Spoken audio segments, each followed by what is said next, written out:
Vamos aproveitar que você está falando e também ver esse trecho, porque o Trump também discursou no evento, logo depois do presidente Lula. Em seu discurso na ONU, o presidente dos Estados Unidos também falou sobre o Brasil, como fez em diversas ocasiões anteriormente, ao dizer que o país enfrenta grandes tarifas em resposta aos seus esforços sem precedentes para interferir nos direitos e nas liberdades de nossos cidadãos americanos, e isso fala do presidente Trump e de outros, com censura, repressão, uso político das instituições, corrupção judicial, perseguição a críticos políticos nos Estados Unidos. Essa foi a fala do presidente Trump. Durante o discurso, no qual ele também exaltou seu próprio governo e criticou a ONU, Trump disse que teve uma química excelente com o presidente brasileiro, que pareceu um cara muito agradável. Vamos ver esse trecho. I was walking in and the leader of Brazil was walking out. We saw him and I saw him, he saw me, and we embraced. And then I'm saying, can you believe I'm going to be saying this in just 2 minutes? But we actually agreed that we would meet next week. We didn't have much time to talk, like about 20 seconds. They were in retrospect, I'm glad I waited because this thing didn't work out too well. But we did talk, we had a good talk, and we agreed to meet next week, if that's of interest. But he seemed like a very nice man, actually. He liked me, I liked him. But if you, and I only do business with people I like. When I don't like them, I don't like them. But we had, at least for about 39 seconds, we had excellent chemistry. It's a good sign.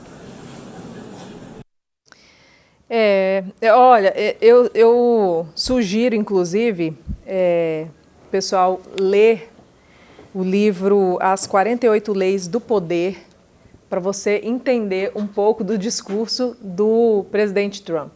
Porque, inicialmente, o que acontece? O presidente Lula foi e meteu os bois e foi, passando por cima, e criticou ferrenhamente os Estados Unidos, inclusive pela taxação. Por outro lado, veio o Trump e falou assim, não, eu gostei dele, a gente vai conversar. Na realidade, era algo que o presidente Trump tinha falado, ele pode me ligar quando ele quiser. O Lula não quis ligar, né? Não ligou. E o que você achou dessa fala dele? Mariana, é muito simples a forma como o Lula tem se comportado, porque eu acredito que o que ele está buscando é deixar o Brasil claramente sempre mais alinhado com o bloco russo-chinês. Né? O Brasil, ele foi que fez o discurso lá nos BRICS, falando em uma moeda que competisse com o dólar, né? E se assentou ali com países que mandou, inclusive, o Geraldo Alckmin lá na posse do Irã. O Irã, a gente sabe, é o país que financia as ditaduras, o terrorismo no Oriente Médio, e é um país que os Estados Unidos combate esse tipo de trabalho terrorista. Inclusive, Mariana, Lula, nesse governo Lula se recusou a reconhecer as organizações criminosas do Brasil aqui como organizações terroristas. E é algo que o Trump tem combatido lá. Então, ele foi lá e deu uma aula de diplomacia, porque mostrou, olha, a gente não precisa fazer esse discursinho aqui, é muito fácil, você vir aqui na minha casa, no país onde tem liberdade de falar isso, você pode falar o que você quiser, mas no fim das contas, a gente vai ter que conversar, porque o Trump deixou muito claro, os países, inclusive citou o Brasil nesse momento, os países que quiserem ter um bom relacionamento com os Estados Unidos, eles vão precisar caminhar com os Estados Unidos, né? E o Brasil está, na minha opinião, é realmente o que o Lula está fazendo, colocando o Brasil no eixo contrário ao dos Estados Unidos, e isso ficou muito claro, mais uma vez, quando ele atacou Israel lá em 2023, né, que foi reconhecido como persona não grata, agora, mais uma vez, sinalizou, falando coisas contra Israel no discurso, ou seja, está colocando o Brasil no outro lado do tabuleiro. Isso é muito fácil porque é aquela coisa assim, eu preciso ter um inimigo para responsabilizar pela minha própria ingerência, usando aqui a palavra que ele utilizou. Então, vou colocar o Brasil aqui do lado oposto aos Estados Unidos, vou continuar colocando a culpa no Donald Trump, que claramente está disposto a sentar para conversar, mas não parece ser algo que o Lula está interessado em fazer. Isso por quê? Porque tem interesse próprio. Não é porque está pensando no povo brasileiro, ele gosta de falar que ele é o pai dos pobres, né? Mas na hora de negociar para facilitar a vida da gente que gera emprego, que trabalha, de você que levanta cedo para tentar ter seu comércio lá e não pagar tanto imposto, para tentar conseguir pagar um salário mínimo digno, mas aí tem o custo Brasil, que você paga quase o dobro, às vezes até mais, de tributo lá, porque você tem um funcionário que quer fazer tudo certinho. Esse tipo de coisa aí a gente vê no dia a dia, que é a última coisa que o Lula está preocupado com ela.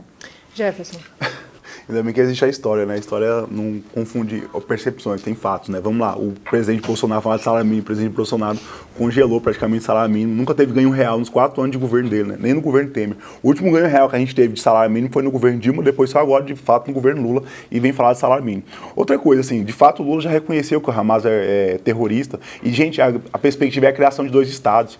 Quase 100 mil crianças já morreram nessa guerra. Morreram mais jornalistas na guerra da faixa de Gaza do que morreu na guerra da Ucrânia, ou seja, estão atacando civis, e os jornalistas estão entre onde? Os jornalistas estão entre os civis, por isso que morreu mais jornalista no conflito da faixa de Gaza. E o Lula chamou, de fato, Israel de genocida, porque é o que está acontecendo. Se você está matando mulheres e crianças que não estão no conflito, você está sendo genocida, você está exterminando aquelas pessoas. E daí, outra coisa sobre isso. Depois, os líderes mundiais começaram a falar a mesma coisa do Lula, tanto que Portugal, França e outros países já reconheceram, inclusive, a criação do Estado da Palestina. E, de fato, é isso. A briga nunca foi para defender o Hamas. A briga sempre foi para a criação do Estado da Palestina. Desde a criação do Estado de Israel, era a criação de 2 estados. A briga sempre foi essa. A briga sempre foi essa. E a história não me deixa mentir. Você pode pegar qualquer relatório da ONU. A briga é a criação de 2 estados. Só que os Estados Unidos é contra a criação de 2 estados. Primeira coisa. Segunda coisa é um viralatismo gigantesco, né? Não vai discutir.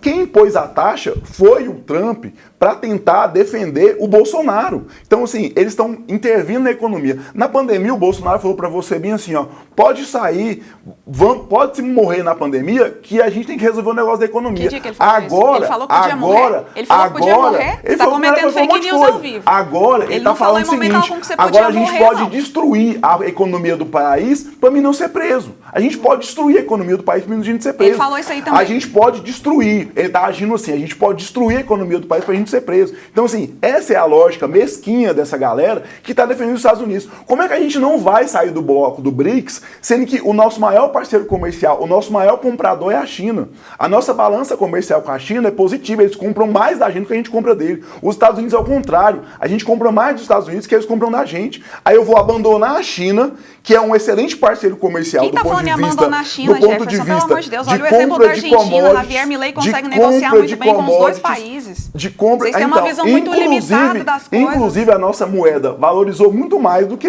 a moeda argentina. Inclusive, nossa economia está muito melhor que a economia argentina. A nossa geração de emprego está muito melhor que a da economia argentina. O dólar está mais baixo aqui do que na Argentina. Mas tudo bem, né? O Javier Milei que está certo. É o cara da Serra. É o cara da Serra. Tirou o país de uma inflação histórica. Não tá. Tá conseguindo negociar com os 2 países. Isso só existe na cabeça deles. O Brasil está muito melhor. Não, isso são fatos. É aquela coisa de que a esquerda vive no mundo real e no mundo paralelo. O Brasil está muito melhor do ponto de vista da economia, da construção, da valorização real do salário. E daí sabe o que acontece? O Congresso está sem trabalhar há dias, e daí todo o PL voltou na PEC da bandidagem, para pedir a anistia do Bolsonaro, para pedir a anistia ampla e restrita, e voltou na PEC da bandidagem. E daí a imprensa não fala, né? O Congresso foram os malas, os ladrões do Centrão e a direita que votou em massa na PEC da bandidagem, para ninguém ser preso. Inclusive o deputado que a Amanda apoia aqui, ó, se ele tivesse atropelado alguém agora, ele não seria julgado.